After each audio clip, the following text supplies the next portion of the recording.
Oberleutnant Friedrich Weber holds a small cardboard box in his trembling hands. Inside are 3 ounces of chocolate, real meat, and the end of the Third Reich. He doesn't know it yet, but this lunch ration will tell him more about Germany's fate than any battle he survived. July 18, 1944. The hedgerows of Normandy still smoke from the morning's artillery barrage. Weber crouches in a ditch with 11 men from his company, what remains of a full platoon that landed here 6 weeks ago. His uniform hangs loose on a frame that once carried 78 kilograms. Now he weighs perhaps 64. The bread they received 3 days ago was more sawdust than flour. The soup yesterday was hot water with potato peels floating in gray suspension. American voices shout from beyond the hedgerow. Weber understands perhaps 1 word in 5. His English comes from 3 years of secondary school in Hamburg, a lifetime ago. The voices grow closer. Someone fires a rifle. The sharp crack echoes across the field, then silence. Then more American voices, angry now, commanding. Weber looks at his men. 2 are wounded, bandages brown with dried blood. The youngest, Private Schumacher, is 19 and looks 50. They have 42 rounds of ammunition between them. The Americans have been attacking this position for 6 hours. Weber knows what comes next. He has known since dawn. He stands slowly, raising both hands above the hedgerow. His men do the same. Within seconds, American soldiers vault over the embankment. They are enormous, these Americans, or perhaps Weber has simply forgotten what well-fed men look like. Their uniforms fit properly, their rifles gleam with oil and care. Their faces are young and clean, unlined by the hunger that has carved hollows into every German face Weber has seen in the past year. An American sergeant gestures with his rifle. Weber and his men drop their weapons and raise their hands higher. The sergeant barks orders. Soldiers move forward, patting down the Germans, removing knives and bayonets, checking pockets for grenades. Weber expects a rifle, but to the stomach, perhaps a boot to the ribs. The propaganda films showed Americans as gangsters, criminals in uniform, men who would torture prisoners and laugh while doing it. Instead, a young private hands him a canteen. Weber stares at it, uncomprehending. The private mimes drinking. Weber takes the canteen with shaking hands and drinks. The water is clean, cold, uncontaminated. He has not tasted water like this since France was green and whole, before the invasion turned it into a moonscape of craters and corpses. They march 3 miles behind American lines. Weber tries to count the vehicles he sees but loses track after 50. Trucks, jeeps, ambulances, all moving with purposeful efficiency. The road is intact, recently repaired by American engineers. Supply dumps line the route, mountains of crates and barrels stacked higher than houses. Weber remembers the last supply convoy his division received. 6 trucks for 12,000 men, carrying ammunition but no food, because there was no food to send. The assembly point is a converted barn with intact walls and a roof that does not leak. 200 German prisoners already sit inside, guarded by a dozen American military police. Weber and his men join them. A medic moves through the crowd, treating wounds, distributing sulfa powder and clean bandages. When the medic reaches Weber, he examines the shrapnel cut on Weber's forearm, cleans it with alcohol that stings like fire, and wraps it in white gauze. The medic's hands are gentle. He works quickly, efficiently, without cruelty or comment. Weber sits against the barn wall and closes his eyes. His body aches with exhaustion that goes beyond physical fatigue. It is the exhaustion of fighting a war you know you cannot win, of watching men die for objectives that no longer, of eating substitute coffee made from acorns and pretending it sustains you. Hauptmann Klaus Richter settles beside him. Richter is 38, 10 years in the Wehrmacht. A career officer who should have made major by now, except there are no promotions anymore. Just desperate attempts to plug gaps in disintegrating lines. Richter's face is gray. He has not shaved in a week. They took our tobacco 2 months ago, Richter says quietly. Told us there was none to distribute. I saw an officer trade his wedding ring for 5 cigarettes. Weber nodded. He smoked his last cigarette in May. Real tobacco, anyway. The substitute cigarettes they received afterward were made from dried leaves and chemicals. They burned the throat and provided no satisfaction, but men smoked them anyway because smoking was something to do, a ritual that suggested normalcy. Night falls. Electric lights illuminate the barn, powered by a generator that rumbles outside. Weber cannot remember the last time he saw electric lights used so casually. In Germany, electricity is rationed, available for a few hours each evening if the power station has not been bombed. Here the Americans waste light on prisoners, as if light is so abundant that it costs nothing to provide. An American guard distributes thin blankets. Weber wraps himself in wool that smells clean, machine-washed, industrial. He lies down on straw that is fresh and dry. Around him, 200 German soldiers settle into the first safe sleep they have known in weeks. No artillery, no night raids, no stand-to at dawn. Just captivity and safety and the strange peace of knowing the war is over. Morning arrives with pale sunlight through the barn's high windows. Weber awakes to the smell of coffee, real coffee. The scent drifts through the barn like a memory of civilization. American guards set up tables near the entrance. On the tables are crates, dozens of identical cardboard boxes stacked in neat rows.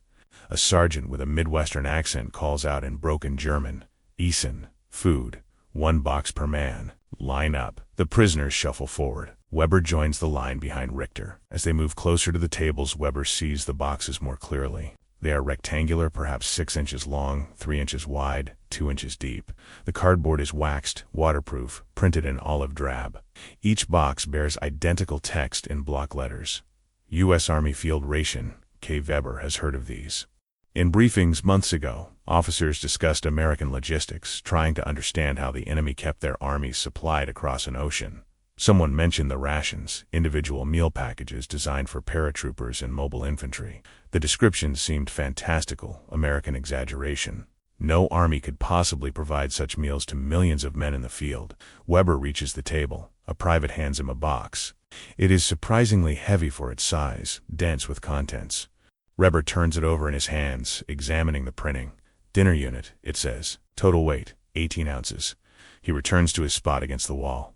Richter is already there, holding his own box, staring at it with the expression of a man confronting something inexplicable. Around the barn, 200 German prisoners open their rations. Weber works his thumbnail under the box's sealed edge. The cardboard tears cleanly, the wax coating preventing it from disintegrating. Inside, individual items are packed with geometric precision, each component wrapped or canned to prevent damage. He removes the contents one by one, setting them on the straw beside him like a child unpacking birthday presents. First, a can. Cylindrical, about 2 ounces, labeled meat product. An American can opener is taped to the side. A tiny folding device called a P38. Weber works it free and examines the opener. It is ingeniously designed, simple and functional, probably manufactured by the millions. He uses it to pierce the can's lid, then works the blade around the circumference. The lid peels back. The smell hits him first. Pork, real pork, smoked and processed, swimming in its own fat. Weber stares into the can. The meat is pink and whole, not the gray paste that came in Wehrmacht rations. Not the mystery substance called Oldenburgisches Salzfleisch that no one could identify and everyone suspected was sawdust mixed with minimal animal content. He uses the small wooden spoon included in the ration to scoop meat from the can. It is salty, fatty, rich with protein and calories. He chews slowly. His stomach, accustomed to near-starvation rations, cramps slightly at the sudden richness. He does not care. He eats another spoonful, then another, until the can is empty. Next, 3 hard biscuits wrapped in waxed paper. They are thick, dense, made from real flour. Weber bites one. It is dry but substantial, high in calories, designed to sustain a soldier through hours of combat. He thinks of the bread his men received in the final weeks before capture. The ersatz bread, substitute bread, was made from potato starch, sawdust, and whatever the chemists could synthesize to resemble flour. It was gray and crumbled at the touch. Men ate it because it was all there was, and eating it meant surviving another day. These American biscuits are real food, he continues unpacking. A packet of lemon powder for mixing with water to create a vitamin-rich drink. 2 pieces of chewing gum wrapped in foil. 4 cigarettes, Camel brand, with a small pack of waterproof matches. Chocolate bar, 2 ounces, labeled tropical chocolate bar, Hershey's. Weber holds the chocolate bar. He has not seen chocolate in 2 years. Real chocolate. The Wehrmacht distributed a synthetic substitute in 1942, brown squares that tasted like sweetened wax. Men ate it for the sugar, not the flavor. By 1943, even the substitute chocolate disappeared from rations. He tears the wrapper. The chocolate inside is dark and slightly oily, formulated to resist melting in high temperatures. He breaks off a square and places it in his mouth. The sweetness is overwhelming. His eyes close involuntarily. For a moment he is not a starving prisoner in a barn in Normandy. He is a university student in Hamburg before the war, sitting in a cafe with Margaretti, sharing hot chocolate and pastries while autumn rain falls outside. The memory passes. He opens his eyes. The barn returns, with its smell of straw and unwashed men and institutional poverty. But the chocolate remains in his mouth, real and present and undeniable. Richter sits beside him, staring at his own unpacked ration. 4 cigarettes lie in a neat row on the straw. Richter picks one up, examines it, places it between his lips. He strikes a match and lights it. American tobacco burns clean without the harsh bite of substitute cigarettes. Richter inhales deeply and exhales smoke that rises toward the barn's rafters. "This is what they give to ordinary soldiers," Richter says. His voice is flat, emotionless, stating a fact. In the field. A standard ration, Weber nods. He is performing calculations in his head, the kind of logistical mathematics that officers learn early in their training. 1 ration per soldier per day. 300,000 American soldiers in France, 6 weeks after the invasion. That means 300,000 rations daily. For 6 weeks, 12 million rations. And that is just France. Americans fight in Italy, in the Pacific, across the entire planet, wherever their armies deploy. How many factories does it take to produce 12 million rations? How many workers? How many tons of sugar for the chocolate, tobacco for the cigarettes, pork for the canned meat? How many ships it transported across an ocean? How much steel for the cans, paper for the boxes, wax for the waterproofing? Weber thinks of German rations. By 1943, the Wehrmacht could barely feed its soldiers. The logistics system, stretched across 2,000 miles of Russian steppe and the length of the Mediterranean, collapsed under its own weight. Trucks broke down, and there were no spare parts.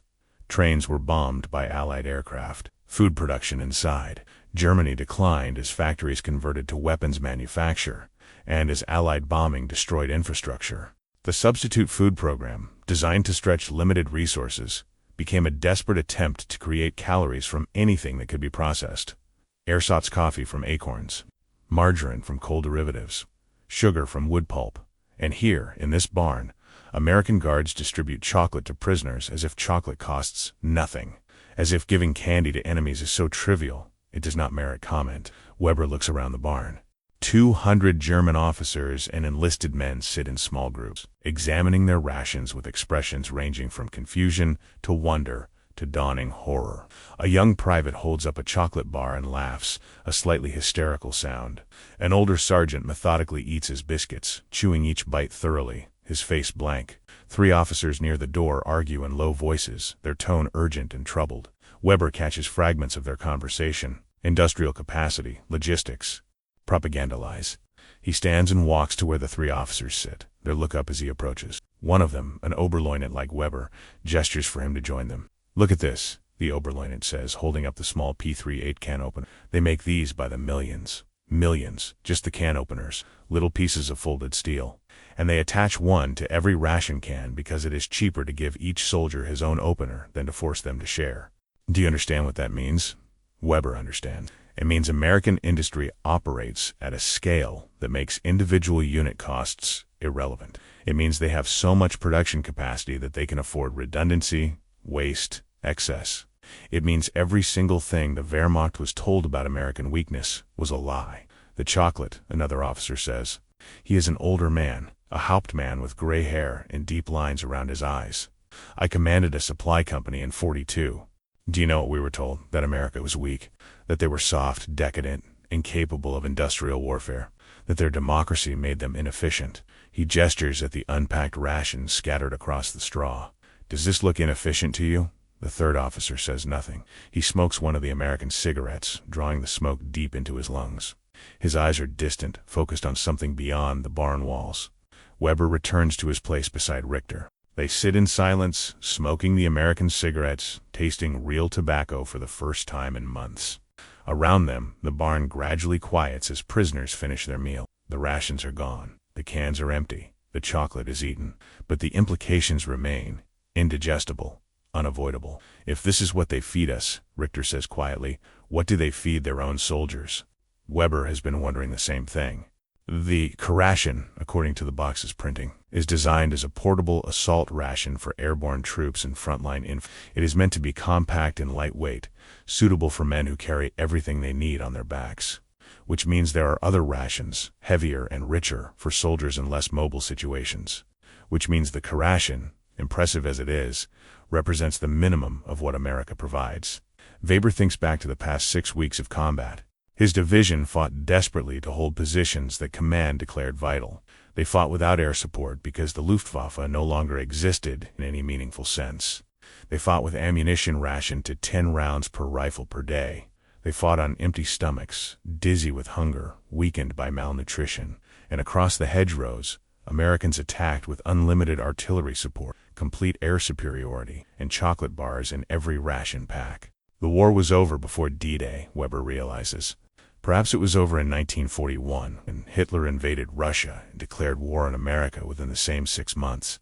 Perhaps it was over the moment Germany chose to fight enemies who could outproduce it 10 to 1, 20 to 1, 100 to 1. But Weber did not understand it then. None of them did. The propaganda was too thick, the lies too consistent, the appeals to German superiority too seductive. Now, sitting in a barn in occupied France, holding an empty chocolate wrapper, Weber understands. The ration is a message. It says, we can afford this. We can afford to feed millions of men like this.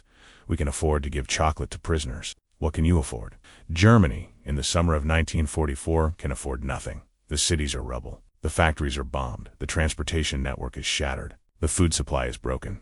The army is hollowed out, filled with old men and boys, equipped with weapons made from inferior materials, because there is no good steel left. And still, the leadership demands continued resistance, demands belief in wonder weapons and final victory, and the inevitable triumph of will over material reality. Will does not fill an empty stomach. Will does not stop a tank. Will does not manufacture chocolate bars and cigarettes and cans of real meat. Industrial capacity does that. Intact infrastructure does that. An untouched homeland with limitless resources does that. America has all of this. Germany has none of it.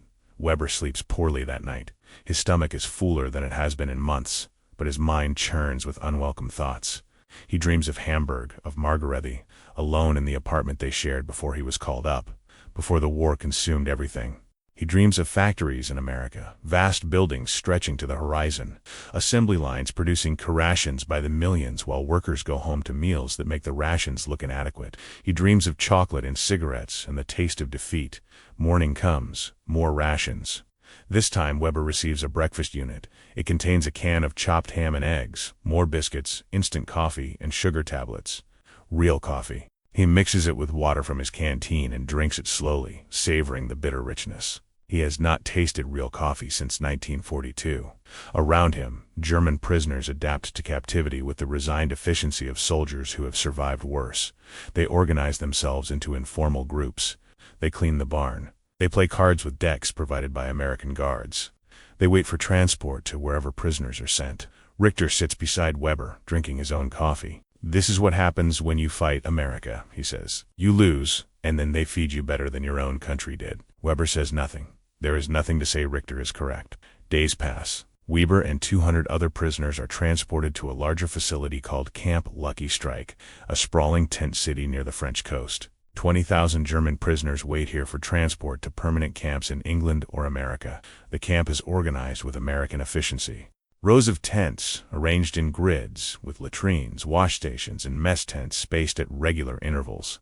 Medical staff treat wounds and illnesses. Chaplains offer services. Recreation areas provide space for football matches and exercise. And every day, 3 times a day, the prisoners receive rations. Sometimes rations, sometimes hot meals from American field kitchens, tin trays filled with stew and bread and coffee. The food is plain, but adequate, infinitely superior to anything Weber's division received in the final months of combat. Weber's body begins to recover. He gains weight. The hollow in his cheeks fills out. His uniform, which hung loose on his frame, begins to fit again. Around him, other prisoners undergo similar transformations. Men who looked 50 begin to look their actual ages. The gray pallor of starvation fades, replaced by the healthier color of bodies receiving nutrition. But physical recovery brings no comfort. Every meal is a reminder of systemic failure. Every chocolate bar is evidence of an unequal contest. Weber and his fellow prisoners are gaining weight on what Americans consider minimal rations, while German civilians starve in bombed cities and Wehrmacht soldiers scavenge corpses for food.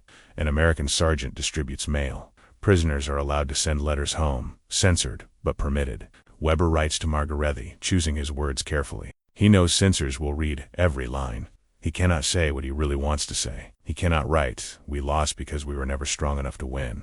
We lost because everything we were told was a lie. We lost because the enemy has so much they can afford to feed prisoners better than Germany feeds its soldiers."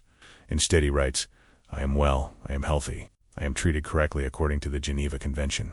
Do not believe stories about prisoner mistreatment. The Americans are professional in their conduct. I think of you constantly. I hope you're safe. I hope Hamburg still stands. I hope this ends soon so I can come home."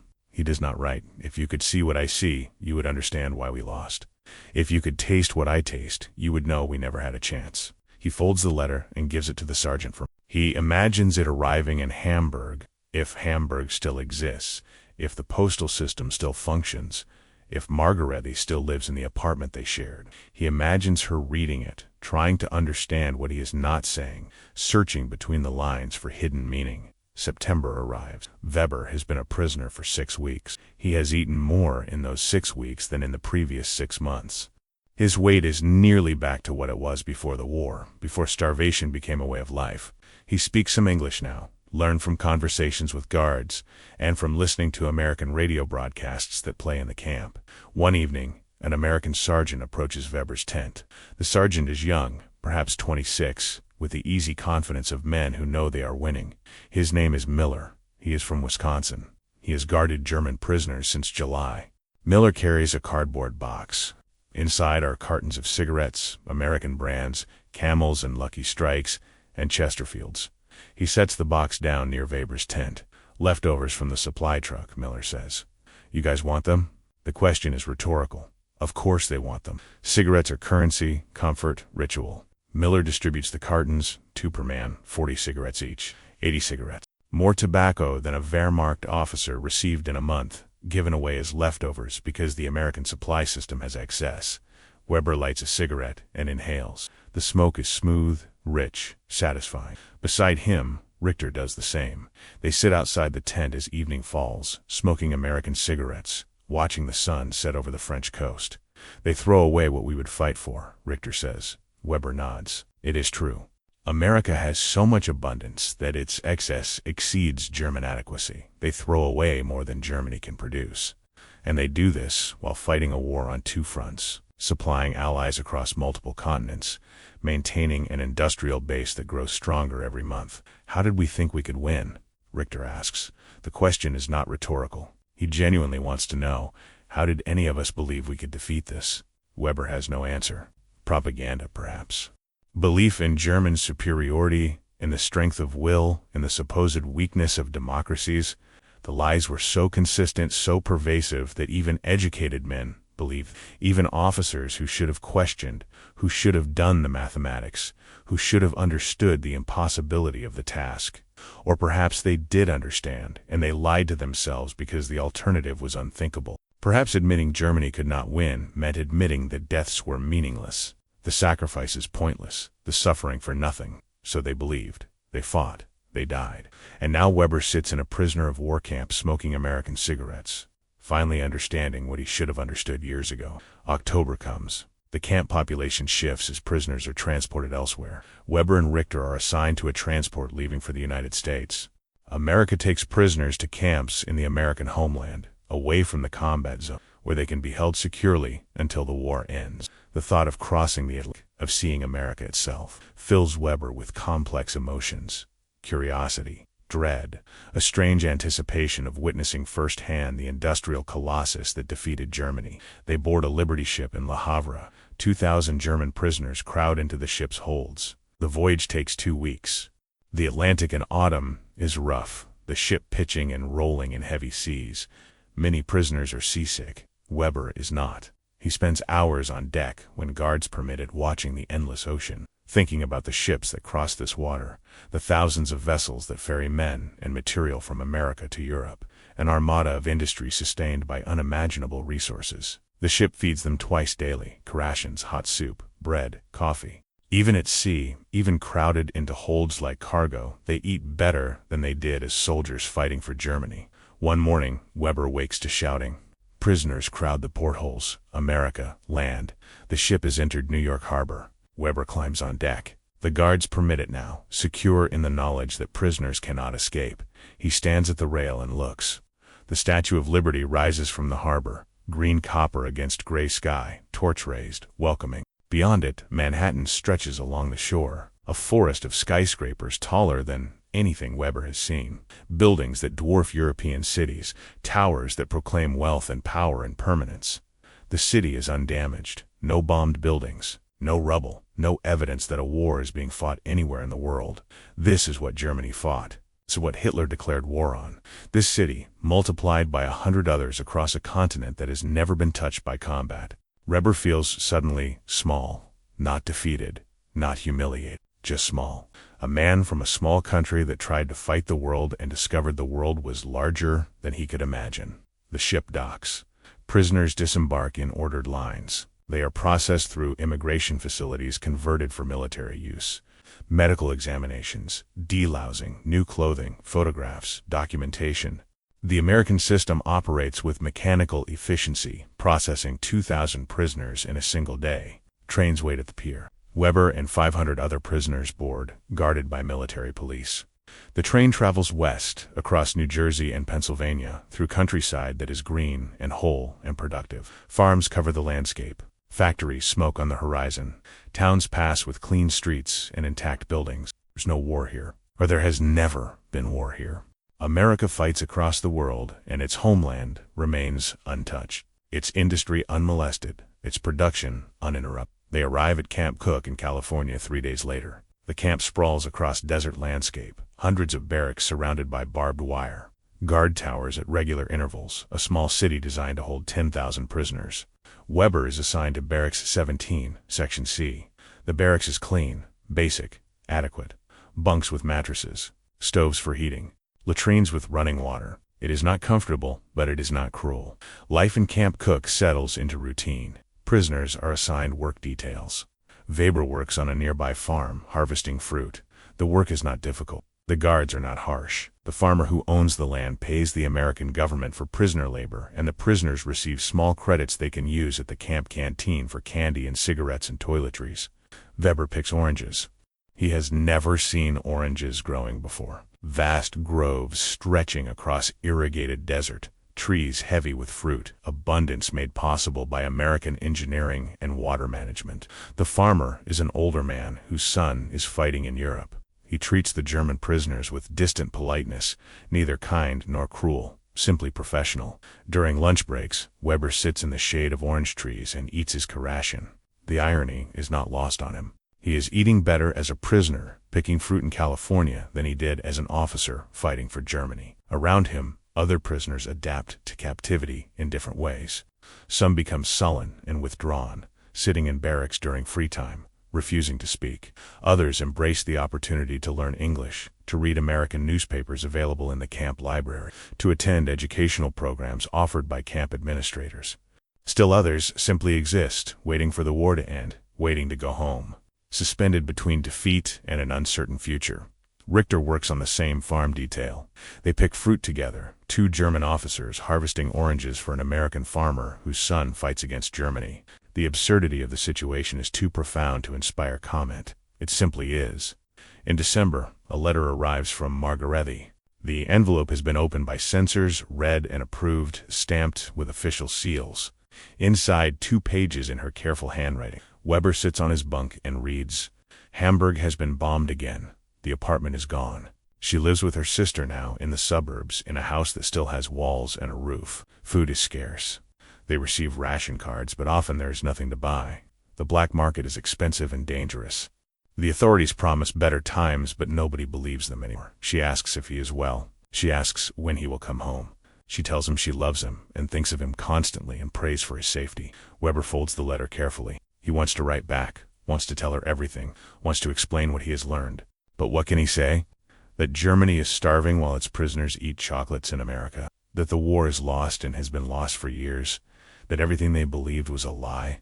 He writes instead, "I am safe. I am healthy. I work on a farm. The Americans treat us according to the Geneva Convention. Do not worry about me. Take care of yourself. Survive. I will come home when this is over." He does not write, "You are suffering while I gain weight. You are hungry while I eat oranges. The nation promised victory and delivered starvation. I am sorry. I am so sorry for all of it." Winter passes. Spring comes to California. News filters into the camp through American newspapers and radio broadcasts. Germany is collapsing. The Russians advance from the east. The Americans and British advance from the west. Cities fall. The Reich shrinks daily. Prisoners gather around radios, listening to reports of the final offensive, the crossing of the Rhine, the encirclement of the Ruhr. In April, the camp administration announces that Hitler is dead. Suicide in a bunker in Berlin while the city burns around him. Some prisoners react with shock, others with resignation, a few with relief. Weber feels nothing. Hitler's death changes nothing. The war is ending not because the Führer is dead, but because Germany has no soldiers left to fight, no weapons left to fire, no food left to feed the armies that no longer exist. May 8, 1945. Germany surrenders unconditionally. The war in Europe is over. In Camp Cook, prisoners receive the news with quiet acceptance. There are no celebrations, but no protests either. It is simply over. They lost. They knew they would lose. Now it is official. Richter sits beside Weber outside the barracks. They smoke American cigarettes and watch the sun set over the desert. We knew in July, Richter says. Weber nods. July 18, 1944, the day they were captured. The day they opened their first Rations and tasted chocolate and understood everything. When we tasted the real meat, Richter continued, when we saw they had millions more cans, when we understood what it meant was defeat. Total, systemic, inevitable defeat. Not defeat in battle, though battles were lost. Not defeat through insufficient courage, though courage was insufficient. Defeat through simple mathematics. Germany could not produce enough food to feed its soldiers. America could produce enough food to feed its soldiers and its enemies. The side with more food, more steel, more oil, more factories, more everything, won. The side with less lost. It was always going to end this way, Weber says. Yes, Richter agrees. It was. Repatriation is slow. The American military processes millions of prisoners of war, sorting them by category, screening for war criminals, organizing transport back to Europe. Weber and Richter remain in Camp Cook through 1945 and into 1946. They work, they wait, they learn English. They read about the war they fought, seeing it now from the Allied perspective, understanding for the first time the scale of resources arrayed against Germany. American production in the war years: 400,000 aircraft, 80,000 tanks, 2 million trucks, 87,000 ships. Germany produced a tenth of that, fighting on multiple fronts with dwindling resources and a collapsing industrial base. The wonder is not that Germany lost, but that it lasted as long as it did.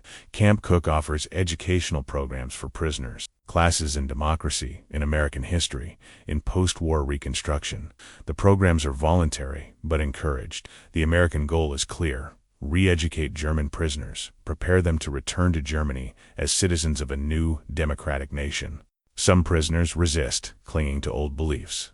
Others embrace the opportunity to learn.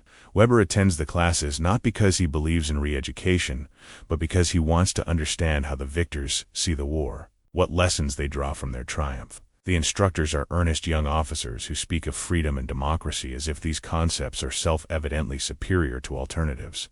Perhaps they are. Weber no longer knows what he believes. The old certainties are gone, burned away by defeat and chocolate bars and the taste of real coffee. In late 1946, Weber receives his repatriation orders. He will be transported to New York, then shipped to Germany, released to occupation authorities. He does not know what he will find there. Margaretha's letters describe a nation in ruins, cities destroyed, population starving, economy collapsed. The Allies control everything. Germans live on charity and ration cards. The future is uncertain. Weber packs his belongings. He has little to pack. The clothes he was captured in, worn and patched, a few letters from Margaretha, a New Testament provided by camp chaplains, an English-German dictionary, that is all. Richter shakes his hand before Weber boards the transport truck. We will meet again, Richter says. In Germany, when this is all over. Weber nods. Perhaps. Germany is large and mostly rubble. Finding anyone will be difficult. Remember the chocolate, Richter says. Remember what it taught us. Weber remembers. He will never forget. The journey back to Europe takes 3 weeks. Ship to New York, processing at the same facilities that received him as a prisoner. Ship across the Atlantic to Bremerhaven. The city is destroyed, bombed flat, only ruins remaining. German civilians pick through rubble, searching for anything useful. Children beg soldiers for food. Old women carry bundles on their backs, everything they own in the world. Weber is released with 20 marks and a ration card. He stands in Bremerhaven and looks at what remains of Germany. This is what defeat looks like. Not the moment of surrender, not the signing of documents. This, rubble, starvation, despair. He travels to Hamburg by train, if train is the right word for the patched-together cars that run on repaired tracks through a landscape of destruction. The journey takes 2 days. Hamburg is worse than Bremerhaven. The firebombing of 43 left the city a burned shell. Entire neighborhoods are gone. Thousands of buildings reduced to charred foundations. Weber finds Margarethe living with her sister in a cellar apartment in the suburbs. The building above is partially destroyed, but the cellar is habitable. She is thin, her face lined with hunger and worry. When she sees him, she cries. They hold each other in the dim cellar while her sister politely leaves to give them privacy.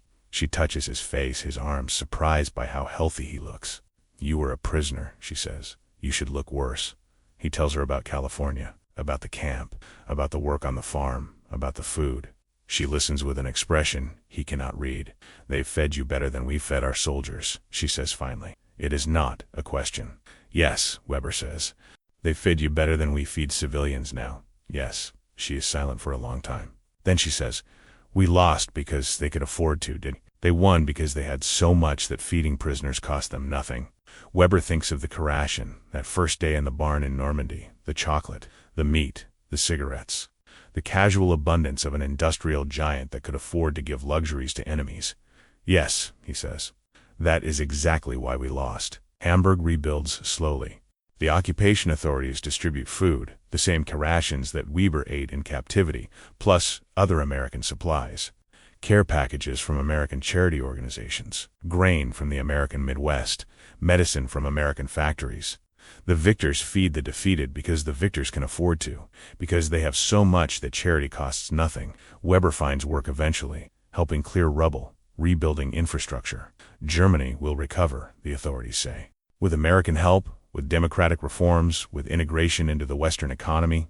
Perhaps Weber does not know. He knows only that the old Germany is gone, destroyed not just by bombs but by the lies it told itself. One evening, clearing debris from a collapsed building, Weber finds an unopened ration in the rubble. It has been there since the occupation began, overlooked, forgotten. The box is intact, the wax coating protecting it from moisture. He picks it up and turns it in his hands. Margarethe is with him, helping with the work. She sees the box and understands. "Is that one of them?" she asks. "Yes," Weber says. "Open it," she says. "I want to see." He opens the box. Inside, the familiar contents. Meat can, biscuits, chocolate, cigarettes, all present, preserved, ready to eat despite months of exposure. "This is what they gave you," Margarethe says. "Every day," Weber says. 3 times a day. "For 2 years. She picks up the chocolate bar and examines it. Her hands shake slightly. In Hamburg, chocolate does not exist. Sugar is rationed at a few grams. Children grow up not knowing what candy tastes like. "I knew we'd lost the moment I tasted that chocolate," Weber says. "Not because they defeated us in battle, but because they could afford to feed us better than our own government ever did. The ration wasn't mercy. It was a demonstration. They showed us what they were and what we weren't. A nation so rich it could feed its enemies better than we fed our soldiers." Margarethe is silent. She holds the chocolate bar like something precious, something sacred. Then she carefully wraps it and puts it in her pocket. "We should share this with the children in the building," she says. Most of them have never tasted chocolate. They walk home through ruined streets as evening falls. Germany is broken. Germany is occupied. Germany is learning what it means to lose a war you should never have started. But people survive. They clear rubble. They rebuild. They move forward because the alternative is to surrender to despair. Weber does not think about the war every day, but sometimes, eating his meager breakfast of American-supplied porridge, he remembers the barn in Normandy. He remembers the weight of the ration in his hands. He remembers the taste of chocolate and the smell of real meat and the moment he understood that Germany lost not when armies were defeated, but when industrial capacity was measured and found catastrophically insufficient. The ration taught him that wars are won in factories before they are fought on battlefields. They are won by the side that can feed its soldiers, supply its armies, sustain its population. They are won by abundance, by logistics, by the unglamorous arithmetic of production and distribution. Germany lost because it had less. America won because it had more. Everything else was detail. Weber lives with this knowledge. He carries it into the rebuilt Germany of the 1950s, into the economic recovery, into the new democratic state. He never speaks publicly about the war. When his children ask, he tells them only that he fought and was captured and came home. He does not tell them about the chocolate. They would not understand. But he remembers. Every time he sees abundance taken for granted, every time he visits a store with full shelves, every time he eats meat without thinking about its origin, he remembers. He remembers what it was to be hungry. He remembers what it was to fight for a nation that could not feed its soldiers. He remembers opening a small cardboard box and discovering, in 3 ounces of chocolate and a can of pork, the entire reason for Germany's defeat. That small box contained more than food. It contained the truth. And the truth, once tasted, could never be forgotten. If this story opened your eyes to a side of World War II you'd never considered before, help us share these forgotten perspectives with more people. Hit that subscribe button and turn on notifications so you never miss another untold story from history. Did the Rations revelation surprise you as much as it surprised those German officers?